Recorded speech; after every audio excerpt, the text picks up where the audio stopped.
मोहित और प्रिया की शादी को अभी कुछ ही टाइम हुआ होता है। दोनों वर्किंग प्रोफेशनल्स होते हैं। जॉब के कारण मंडे टू फ्राइडे एक दूसरे को टाइम नहीं दे पाते। तो एक वीकेंड वो लोग हिल स्टेशन का प्लान बनाते हैं ताकि कुछ टाइम साथ में बिता सके।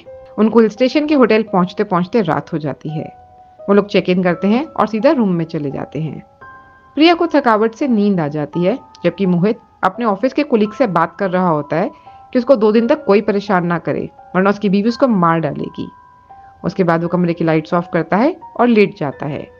कुछ देर तो वो जागता रहता है, मगर बाद में उसकी आंख लग जाती है।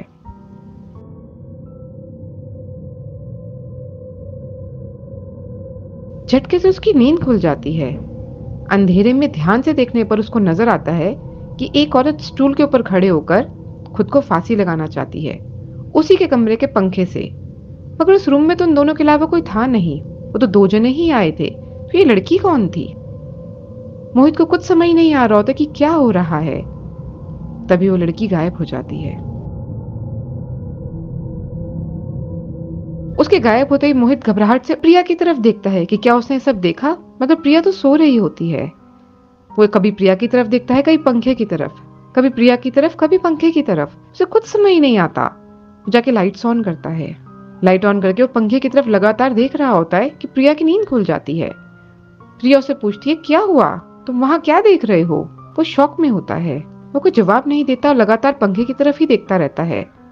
प्रिया उठ के उसके पास जाती है, उसे हिला के पूछती है, मोहित क्या देख रहे हो, कहाँ देख रहे हो, क्या हुआ? मोहित उसे बताता है, प्रिया अभी अभी यहाँ पे एक औरत थी, वो खुद को फांसी लगाना। बोलते बोलते वो सोच में पड़ जाता है कि उसको ये बात प्रिया को बतानी चाहिए कि नहीं, कहीं प्रिया डर ना जाए, ये उसका वहम भी तो हो सकता है। वो एकदम मजाक करने लगता है, अरे मैं तो तुम्हें देख रहा था कि तुम डरपोक तो नहीं हो, मैं तो जानबूझ के यहाँ खड़ा था लाइट्स ऑन करके कि देखता हूँ तुम डरती हो या नहीं डरती मुझे ऐसा देखकर। प्रिया हंसते हुए बोलती है, ना मैं डरती हूँ ना तुमसे कभी डरूंगी। हंसी मजाक के बाद दोनों वापस से लेट जाते हैं। प्रिया की वापस फौरन ही आंख लग जाती है। मोहित कुछ देर जागता है, उसके बाद उसको भी नींद आ जाती है।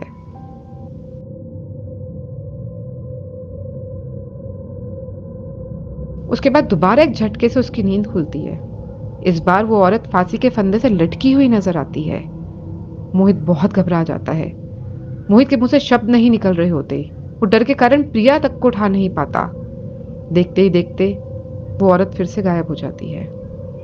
इस बार मोहित खड़ा होकर कमरे में ढूंढने लगता है उसको। इधर उधर ढूंढ रहा होता है। उसे समझ नहीं आ रहा होता वो कहाँ गई, ये उसके दिमाग का वहम है या सच में उसको बार बार कुछ दिख रहा है। वो बहुत कंफ्यूज्ड होता है, अंधेरे में इधर उधर ढूंढ रहा होता है। तभी उसे एहसास होता है कि सोफे पे कोई बैठा है। चुड़ैल बिल्कुल उसके सामने बैठी होती है। उसे क्लियर नजर आ रही होती है, उसके लंबे लंबे बाल।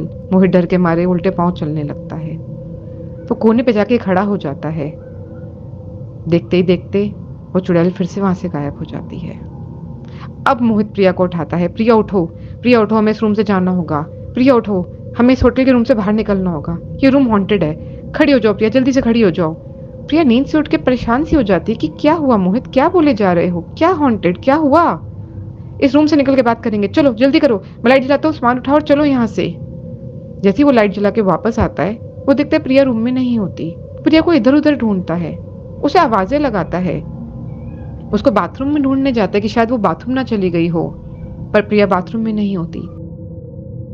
उसे रूम की बालकनी में ढूंढने जाता है, मगर वो वहां भी नहीं होती। होटल के रूम से बाहर भी देखता है कहीं वो बाहर लॉबी में तो नहीं चली गई, पर वो बाहर भी नहीं होती। अंदर आके परेशान होता है कि आखिर प्रिया गई तो गई कहाँ। एक पल को उसको लगता है कि प्रिया उसके साथ मजाक तो नहीं कर रही, ये सोचकर कि वो उसके साथ मजाक कर रहा है। उसको बेड के नीचे ढूंढता है, उसको सोफे के पीछे भी ढूंढता है कि शायद प्रिया कहीं छुप गई हो, मजाक कर रही हो, मगर प्रिया कहीं नहीं होती। कहाँ गई प्रिया? क्या वो मोहित को डराने के लिए कहीं छुपी हुई है या किसी ने उसको गायब कर दिया है? जानने के लिए चैनल को सब्सक्राइब करें और नेक्स्ट पार्ट का वेट करें।